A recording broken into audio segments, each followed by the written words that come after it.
Hi everyone, welcome to my channel Hey You Positive One.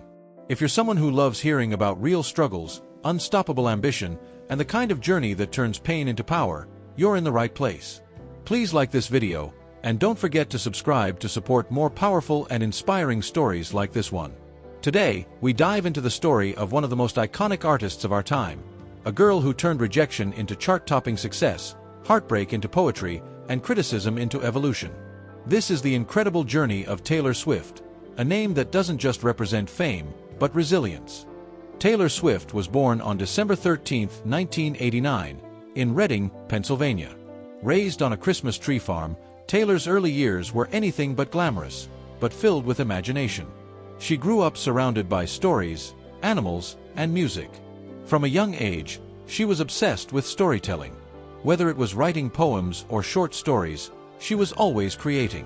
By age 10, she picked up a guitar and started writing songs, not just catchy tunes, but raw, emotional lyrics far beyond her years.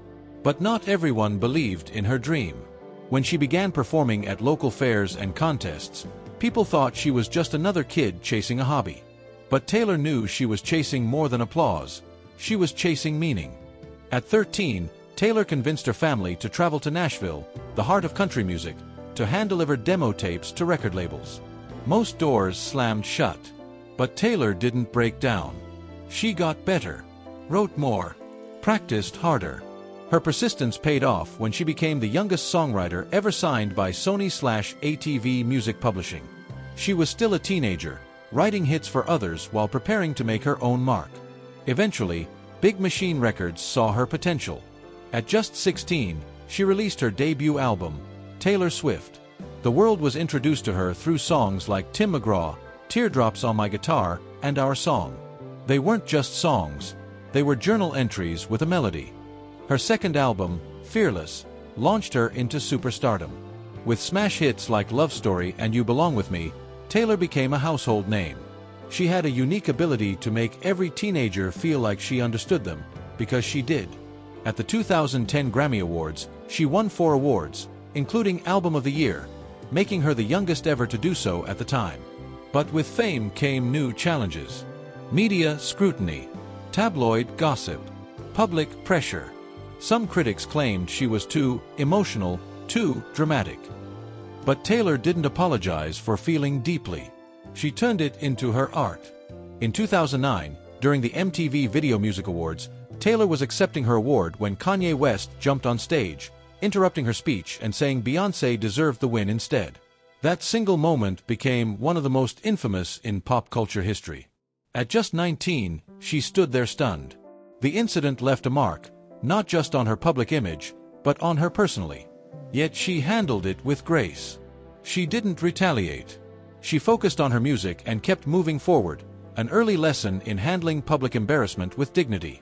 In 2012, Taylor released Red, an album that showed her growing complexity as a songwriter. All Too Well, widely considered one of her best songs, was not even a single, but fans treated it like a masterpiece. It captured heartbreak in the most poetic way. Red represented transition, both musically and emotionally. It was bold, emotional, and experimental. Though it didn't win the Grammy for Album of the Year, it earned her respect as a serious artist. And more importantly, it helped millions process their own heartbreak. In 2014, Taylor did what many were afraid to do. She completely switched genres. 1989 was a pure pop album, and it changed everything. Hits like Shake It Off, Blank Space, and Style dominated the airwaves.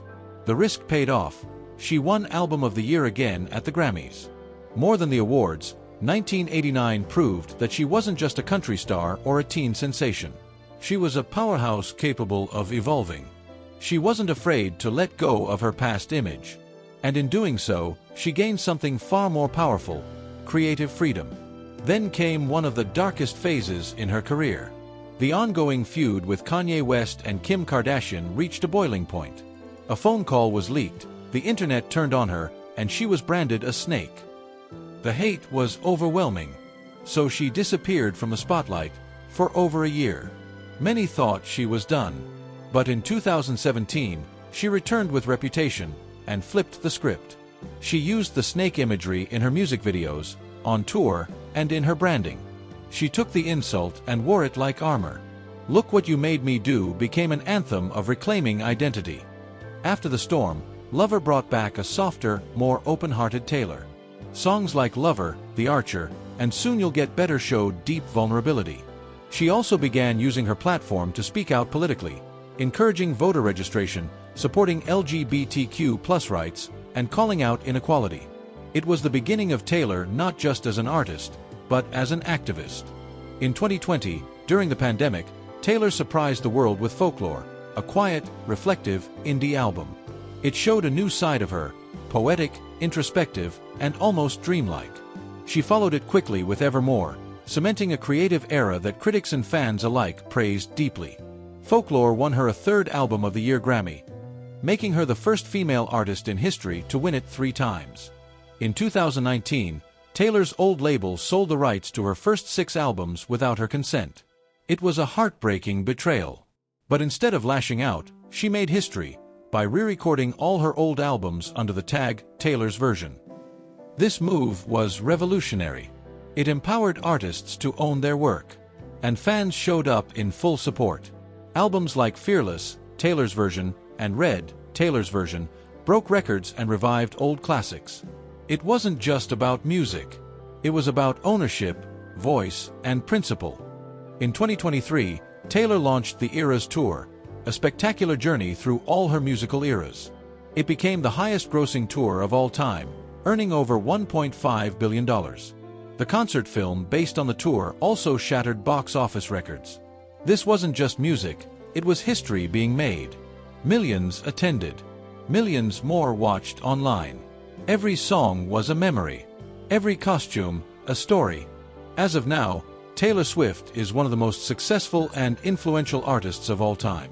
But beyond the numbers, it's the way she connects, adapts, and keeps going that truly inspires. From a 13-year-old with curly hair and a dream, to a woman who's reshaped the music industry, Taylor Swift's story is a testament to resilience, evolution, and the courage to keep writing your story, even when others try to erase it. Taylor Swift teaches us that being vulnerable isn't weakness, it's strength.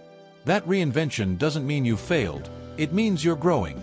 And that your voice matters, especially when the world tries to silence it. If this story moved you, please like, share, and subscribe. This is Hey You Positive One, where every story is a spark of strength.